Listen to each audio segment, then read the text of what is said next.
तफसील के साथ नेशनल कॉन्फ्रेंस के सदर फारूक अब्दुल्ला ने कहा कि वो नताइज का इंतज़ार कर रहे हैं और उन्होंने उम्मीद जाहिर की कि इत्तेहाद एक मुस्तहकिम हुकूमत बनाएगा। उन्होंने मुतालबा किया कि लेफ्टिनेंट गवर्नर को दूर रहना चाहिए और रियासत की बहाली पर भी उन्होंने जोर दिया। फारूक अब्दुल्ला ने कहा कि वो इंतखाबात में पीडीपी के हरीफ है, लेकिन अगर वो साथ आना चाहती है तो वो एक ही मकसद के लिए काम करेंगे। उन्होंने ये भी कहा कि जम्मू की हालात बहुत ख़राब हो चुकी है और पहले नेशनल कॉन्फ्रेंस पर इल्ज़ाम लगाया जाता था, लेकिन अब उनके अपने ही लोग हैं जो जम्मू को नज़रअंदाज कर रहे हैं। साहब मैं आपसे कहता हूँ, वो तो कहते हैं जो हरियाणा भी हमारे पास है, वो तो कहते हैं सारा कुछ हमारे पास है। अगर उनके पास सब कुछ है तो बैसाखी पे क्यों चल रहे हैं? ये बैसाखियों पे चलने वाले यही बातें करते हैं। जिस दिन वो बैसाखी गिर जाएगी ये भी गिर जाएंगे, उसके लिए इनको तैयार रहना चाहिए। देखिए यही तो मुसीबत है, एक्सपेक्टेशंस इतनी हैं कि अल्लाह ही जाने वो चीफ मिनिस्टर सोच सकेगा या नहीं सोच सकेगा। इतनी तकलीफें हैं 10 साल में लोगों के। मैं भी जम्मू से आया हूँ और मैंने जम्मू की बर्बादी देखी है, उनकी सड़कें देखी है, उनकी स्ट्रीट्स पे स्ट्रीट लाइट्स नहीं है, अंधेरा लगता है। और फिर कहते हैं उनको ये ख्याल है कि जम्मू उनकी जेब में है। अफसोस तो मुझे इस बात का है। जम्मू के लोगों को ये समझना चाहिए कि उनकी हालत क्या है, कहां पहुंच गए हैं। ईमानदारी से मुझे सख्त अफसोस हुआ। वो तो पहले हम लोगों को गालियां मारते थे कि नेशनल कॉन्फ्रेंस की हुकूमत ने जम्मू को फेंक दिया है। आज तो उन्हीं के लोग हैं जो दिल्ली में बैठे हुए हैं, वो कैसे जम्मू को भूल गए? मुझे ये बताइए, G20 भी यही, एम्बेसडर भी यही लाए गए। अभी जब इलेक्शन हुआ उसमें भी एम्बेसी के लोग यहाँ लाए गए। क्या जम्मू नहीं है? क्या जम्मू इसके खाते में है? वहां क्यों नहीं हुआ? अफसोस मुझे इस बात का कि जम्मू के लोग बात नहीं कर रहे हैं। बर्बादी पे पहुंच गए हैं वो। मुबारक कीजिए अपने आप को कि हम तब भी बेहतर हैं। ढूंढ रहा है, बनेगा मुख्यमंत्री, वो कुर्सी पे बैठेगा, आप उससे कल बात करेंगे। देखिए अगर मेरे पास तिलिस्मी चिराग होता तो मैं आपको बता देता क्या होगा, मगर मेरे पास वो अल्लाह ने वो चिराग नहीं दिया है। जो होगा वो आपके सामने होगा। लेकिन इंटेंशंस तो आपको दिखाई दे रहे हैं। मुझे उनके इंटेंशंस पता है, उनके इंटेंशंस पहले से ही पता थे, मगर उनके इंटेंशंस कामयाब नहीं होंगे। वो आसमान से भी छलांग मारे। मैंने पहले आपसे क्लियर कर दिया था कि हम बीजेपी के साथ जाने के लिए तैयार नहीं हैं। जो जाएगा उसका हशर वो होगा, मैं बयान नहीं कर सकता। देखिए मैं भीख मांगने नहीं जाऊंगा। अगर वो ये समझते हैं कि भैया इससे हम लोग रियासत को मजबूत कर सकते हैं, यहाँ की मुश्किलों को दूर कर सकते हैं, तो बिस्मिल्लाह। मगर ये उनका होना चाहिए कि वो चाहते हैं इस रियासत को आगे बढ़ाना, नफरत से निकालना जो सारे हिंदुस्तान में फैली हुई है। The bigger cause is the main thing. What are we fighting for? For the good of the people. What are they fighting? For good of the people. So let's work together and try to remove all the tragedies that have occurred in this state for the last 10 years. Look, I'm not so thrilled about exit polls, because exit polls can be wrong also, they can be right also. What will really show the truth and the true picture will be once the boxes are opened and the votes are counted. We are hopeful, let me be very frank about it, we are hopeful that the alliance will form the government. And a stable government. That is what we are looking forward. देखिए मैं आपको एक बात बताऊं, पहले तो governor साहब जो हैं, लेफ्टिनेंट गवर्नर साहब, उनको इससे दूर रहना चाहिए, क्योंकि अब गवर्नमेंट फॉर्म हो रही है। ये गवर्नमेंट का है कि वो नॉमिनेट किसको करेगी और नॉमिनेट करके गवर्नर साहब को, लेफ्टिनेंट गवर्नर साहब को भेजेगी। That is a normal procedure. ये क्या करना चाहेंगे मुझे नहीं पता, मगर अगर अन्य ऐसा कदम उठाया हम सुप्रीम कोर्ट पर जाएंगे। फिर हुकूमत बनाने का फ़ायदा क्या है? अगर लाट साहब ही यहाँ रहेंगे तो हुकूमत का फ़ायदा क्या है? We have to fight against all those. Statehood आना चाहिए, and not truncated statehood, full statehood, where government has the power to do things. Why not? How does it matter? If we all work for the same thing, for improvement in conditions of people in this state. Awami Ittehad party के सदर और member parliament Sheikh Abdul Rashid ने श्रीनगर में एक press conference की, जिस दौरान उन्होंने कहा कि नई हुकूमत यूनियन टेरिटरी की होगी और इसके पास कम हकूक होंगे। उन्होंने गुपकार इत्तेहाद और दीगर जमातों से दरख्वास्त की है कि वो रियासत की बहाली तक हुकूमत ना बनाए और मरकजी हुकूमत पर दबाव डाले।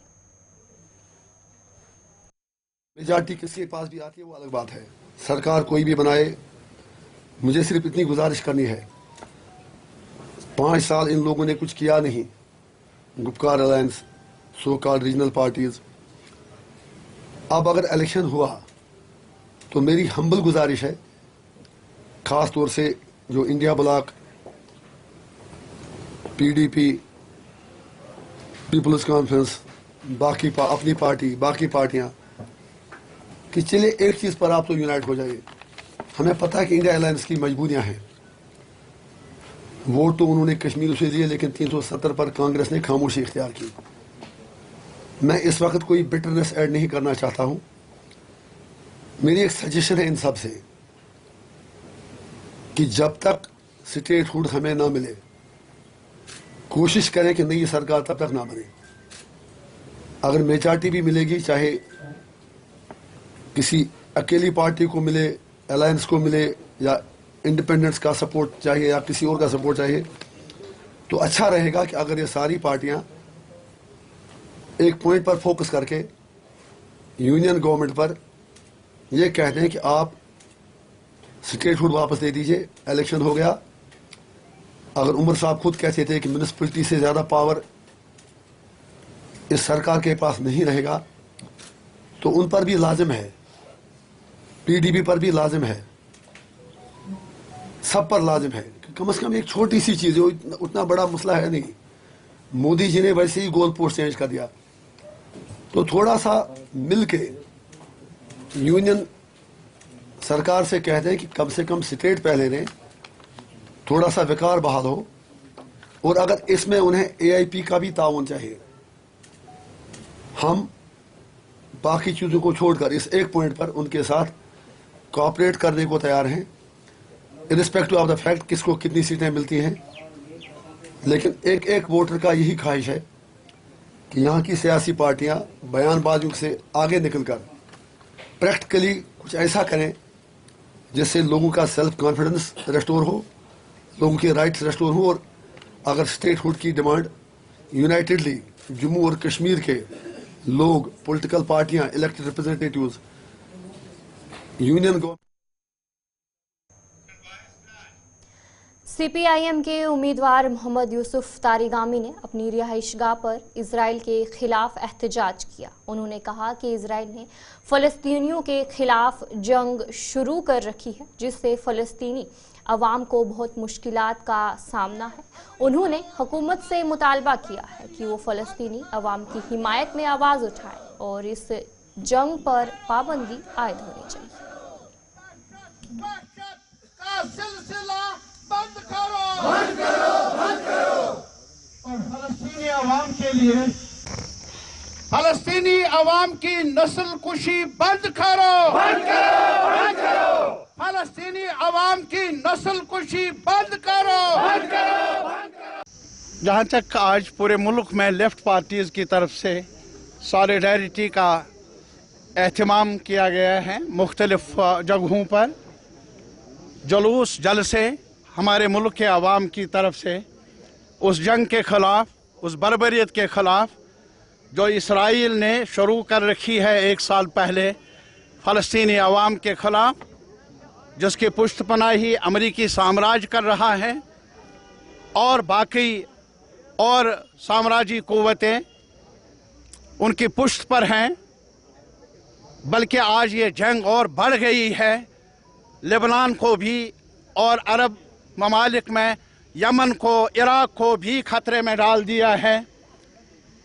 आज हमारी यही मांग है अपने मुल्क की सरकार से कि वो अपनी रिवायात को ध्यान में रखते हुए, अपनी तारीख को, तहजीब को ध्यान में रखते हुए फ़लस्तीनी अवाम के साथ जो ये सिलसिला कत्ल गारतगरी का जारी है, हमारी सरकार को भी आवाज़ उठानी चाहिए इस बर्बरियत के खिलाफ।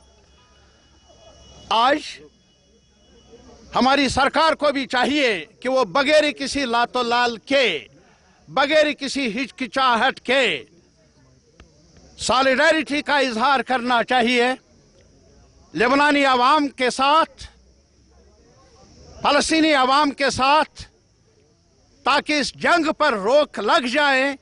कहीं ऐसा न हो कि ये जंग और इलाकों में भी फैल जाए। इससे पूरी दुनिया का जो अमन का सिलसिला है वो तितर बितर हो सकता है, एहतिमाल है। और इसलिए कि ऐसा न हो, ज़रूरी है अक़वाम आलम जिसमें हमारे मुल्क का एक नाम है, एक जगह है, आवाज़, मुअस्सिर आवाज़ उठानी चाहिए ताकि जंगबंदी का ऐलान हो और ये कत्ल गारतगरी का सिलसिला बंद हो जाए। ये हमारा, और इसके साथ ही जो अखबारों में जिक्र आया है, जम्मू कश्मीर में असेंबली इंतखाबात के नताइज का ऐलान होने जा रहा है और कुल 90 रुकनी असेंबली के लिए वोटों की गिनती के लिए तमाम हेडक्वार्टर पर सख्त हिफाजत इंतजाम किए गए हैं। जम्मू कश्मीर के तमाम 20 गिनती मराकज़ पर हिफाजती इंतजाम किए गए हैं। जम्मू कश्मीर में 2014 के बाद पहली बार असेंबली इंतखाबात 3 मरहलों में हुए, जिसके पहले मरहले में 24 सीटों पर 18 सितंबर को पोलिंग हुई। दूसरे मरहले की पोलिंग 25 सितंबर को 26 सीटों पर हुई, जबकि 40 नशिस्तों पर 1 अक्टूबर को इंतखाब हुआ। जम्मू में स्ट्रांग रूम के बाहर सिक्योरिटी बढ़ा दी गई है और सिक्योरिटी फोर्सेस की जानिब से हिफाजती इक़दामात को यकीनी बनाने के लिए ड्रोन की मदद भी ली जा रही है। इसी पर मज़ीद तफसीलात दे रही हैं जम्मू से हमारी नुमाइंदा शिल्पा शर्मा।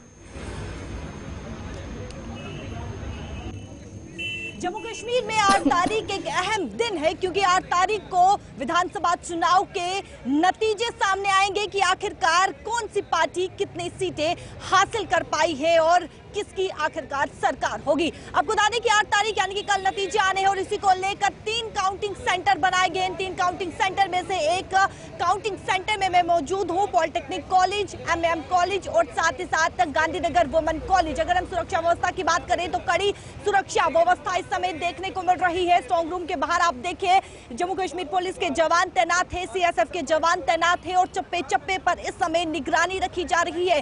फ्लाईओवर से भी आप देखेंगे, मैं तस्वीर आपको दिखाना चाहूंगी, आप देखिए फ्लाईओवर से भी निगरानी रखी जा रही है ताकि कल जब 8 तारीख को काउंटिंग हो तो वो पीसफुल तरीके से हो।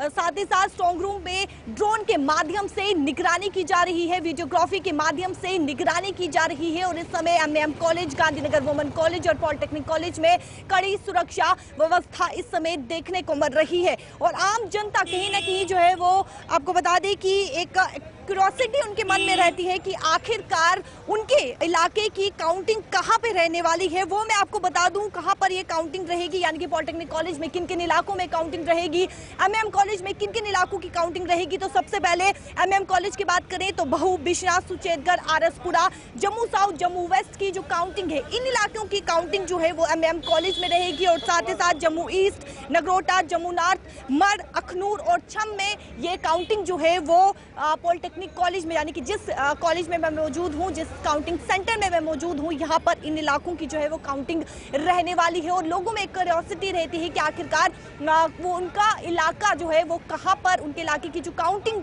सेंटर है वो कहां पर होने वाला है और काउंटिंग जो है वो कहां पर होने वाली है। फिलहाल अगर सुरक्षा व्यवस्था की बात करें तो कड़ी सुरक्षा व्यवस्था यहाँ पर की गई है। 3 टाइप सिक्योरिटी इस समय जो है वो हर एक डिस्ट्रिक्ट में स्ट्रांग रूम जहां पे बनाए गए हैं वहां पर देखने को मिल रही है। और आप देखिए हर एक पर निगरानी रखी जा रही है। जो भी व्यक्ति अंदर गुजर रहा है उसे सबसे पहले पहचान पत्र पूछा जा रहा है और उसी के बाद उसे अंदर प्रवेश करने दिया जा रहा है। कल 8 तारीख और 8 तारीख को नतीजे आएंगे जहां पर जो कैंडिडेट के ऑथराइज्ड काउंटिंग एजेंट है उन्हें जो है वो अंदर जाने की परमिशन दी जाएगी और जो स्टाफ है, काउंटिंग ड्यूटी के जो स्टाफ है, उन्हें अंदर जाने की जो है वो परमिशन दी जाएगी। और फिलहाल इस समय कुछ ही समय रह चुका है 8 तारीख यानी कि नतीजे आने को, और इस समय हर किसी की धड़कनें, चाहे वो लीडर हो या फिर कैंडिडेट हो, हर किसी की धड़कनें जो है वो बढ़ रही है और सुरक्षा व्यवस्था स्ट्रॉन्ग रूम के बाहर कड़ी नजर आ रही है। कैमरा पर्सन शमी थापा के साथ शिल्पा शर्मा, जम्मू। बारामूला में भी कल वोटों की गिनती होगी, जिसको लेकर तमाम तैयारियां मुकम्मल कर ली गई हैं और सिक्योरिटी के भी सख्त इंतजामात किए गए हैं। और इसी पर एसएसपी बारामूला ने हमारे नुमाइंदे इरशाद से बात करते हुए सिक्योरिटी सूरत हाल के बारे में मालूमात फराहम की। जो काउंटिंग होने वाली है, इसके चलते आप देख सकते हैं सिक्योरिटी के माकूल इंतजाम किए गए हैं। खुद DIG नॉर्थ कश्मीर, इसके हमरा SSP बारामूला या दीगर जो अमला है, दीगर जो स्टाफ हैं वो यहाँ पे मौजूद हैं और किस तरह यहाँ पे जो है पूरी जो सिचुएशन है उसको मॉनिटर किया जाता है। और देखा जाए यहाँ पे कल सुबह सवेरे 7 बजे के आसपास जो है यहाँ पे ये काउंटिंग स्टार्ट होगी और बाकायदा तौर पर कौन उम्मीदवार, कौन कैंडिडेट यहाँ से जीत के जाएगा, ये आने वाले टाइम के बाद ही पता चलेगा। फिलहाल यहाँ पे डिस्ट्रिक्ट इलेक्शन ऑफिसर यानी कि ज़िला तरक्याती कमिश्नर मेंगा शेरपा के साथ साथ चाहे हम दीगर ROs के हवाले से जो इंतजामात यहाँ पे किए गए हैं वो मुकम्मल किए गए हैं। ये जो आप देख सकते हैं DIG नॉर्थ कश्मीर के साथ साथ दीगर जो अमला है वो यहाँ पे मौजूद हैं और पूरी तरह से जो है निगरानी रखी जा रही है। पूरी तरह से जो है CCTV कैमरा जो है वो नस्ब किए गए हैं, ड्रोन कैमरा जो है वो भी कल जो है हम यहाँ पे देखेंगे। और इसके साथ साथ यहाँ पे ट्रैफिक हुकाम की जानिब से जो पहले से ही एडवाइजरी दिए गए हैं उसके तहत जो है लोगों को चलना है। फिलहाल इस शौकत अली स्टेडियम की बात करें जहाँ पे हम इस वक्त मौजूद हैं और इन तस्वीरों में आप देख सकते हैं यहाँ पे ज़िला तरक्याती कमिश्नर बारामूला मेंगा शेरपा के साथ साथ चाहे हम दीगर जो एडमिनिस्ट्रेशन के अफसरान हैं, जम्मू कश्मीर पुलिस के जो आला अधिकारी, आला अफसरान हैं वो यहाँ पे मॉनिटर कर रहे हैं। और ख़ुद भी हम बाकायदा तौर पर जानने की कोशिश करेंगे SSP बारामूला मोहम्मद जाहिद साहब, इनके साथ हम बात करने की कोशिश करेंगे। सर, किस तरह की सिचुएशन है और किस तरह के इंतजामात यहाँ पे किए गए हैं? सिचुएशन बिल्कुल नॉर्मल लग रही है हमें, किसी किस्म की कोई ज़्यादा एप्रीहेंशन नहीं है लॉ एंड ऑर्डर की। सिक्योरिटी अरेंजमेंट आपने खुद भी देखे हैं कि 3 टायर सिक्योरिटी यहाँ पे है, BSF डिप्लॉयड है, CRPF है और Jammu and Kashmir police. Law and order को कंट्रोल करने के लिए अलग से सिक्योरिटीज़ रखी गई हैं। ट्रैफिक का डाइवर्जन किया गया है कल। जो हमारी मेन रोड है, उड़ी से आने वाले लोगों से मैं रिक्वेस्ट करूंगा आपके माध्यम से कि वो खानपुरा ब्रिज से ओल्ड टाउन वाया रफियाबाद जाने की कोशिश करें वहाँ से, और जो श्रीनगर से बारामूला की तरफ आने वाले हैं वो Sangrama via Sopore to old town. ठीक है जी, ये 2 चीज़ें इम्पॉर्टेंट है पब्लिक के लिए। यहाँ पे मुझे लगता है कि जो हमने अरेंजमेंट किए हैं और सिविल एडमिनिस्ट्रेशन ने अरेंजमेंट किए हैं सब कुछ स्मूथ निकलेगा। CCTV कैमरास यहाँ पे नस्ब किए गए हैं? CCTV कैमरास के बारे में एग्जैक्ट तो पता नहीं, लेकिन काउंटिंग सेंटर के अंदर भी और बाहर भी बड़ी तादाद में CCTV कैमरास, और आपने देखे होंगे हमारी जो कमांड व्हीकल है वो 24/7 यहाँ पे जिस दिन से स्ट्रॉन्ग रूम में EVMs आई हैं वो कंटिन्यूस यहाँ खड़ी रही है। और हमने यहाँ पे हर 2 घंटे के बाद हमारे अफसर आके डिप्लॉयमेंट चेक करता रहा है। यहाँ पे पॉलिटिकल पार्टीज़ के एजेंट आपने देखे हैं वो कंटिन्यूस यहाँ रहे हैं और हमें लगता है कि इसमें कोई किसी किस्म की प्रॉब्लम होते हुए नहीं दिखती। हम ये समझेंगे तमाम तर इंतजामात पहले से किए गए यहाँ पे डिस्ट्रिक्ट एडमिनिस्ट्रेशन की जानिब से, या हम कहेंगे जम्मू कश्मीर पुलिस की जानिब से? जी बिल्कुल, ये एक इलेक्शन कमीशन की जो गाइडलाइन है काउंटिंग वाले दिन के लिए, उसको मद्देनज़र रखते हुए गाइडलाइन के हिसाब से तमाम इंतजामात कर लिए गए हैं। शुक्रिया सर। ये थे मोहम्मद जाहिद SSP बारामूला, इनके साथ हमने खुसूसी बातचीत की और आपको दिखाने की कोशिश करेंगे। ये जो तस्वीरें आप देख सकते हैं शौकत अली स्टेडियम, यानी कि यहाँ पे कल जो है सुबह सवेरे यानी कि 7 बजे के करीब जो है यहाँ पे काउंटिंग होने वाली है। और देखा जाए सिक्योरिटी यानी कि 3 टायर सिक्योरिटी के जो माकूल इंतजामात किए गए हैं, चप्पे चप्पे पे यहाँ पे सिक्योरिटी एहलकार तैनात हैं। और अभी थोड़ी देर पहले DIG नॉर्थ कश्मीर के साथ साथ दीगर जो पुलिस का अमला है वो यहाँ पे पहुँचा। खुद भी आप देख सकते हैं SSP बारामूला के साथ साथ DYSP हेडक्वार्टर, सदर थाने के SHO, चाहे दीगर जो अफसरान हैं वो यहाँ पे निगरानी कर रहे हैं। और ये जो आप देख सकते हैं sitting area for polling agents, यानी कि ये एजेंट्स के लिए हैं और इसके साथ साथ मीडिया के लिए यहाँ पे रखा गया सिटिंग अरेंजमेंट्स। और देखा जाए यहाँ पे दीगर जो पुलिस के आला अधिकारी हैं, चाहे सिक्योरिटी फोर्स के अलग आला अधिकारी हैं, उनके लिए जो है खास इकदाम यहाँ पे। तो चलिए इस खबरनामे में इतना ही। अभी के लिए मुझे दीजिए इजाजत और आप बने रहे गुलिस्तान न्यूज़ के साथ।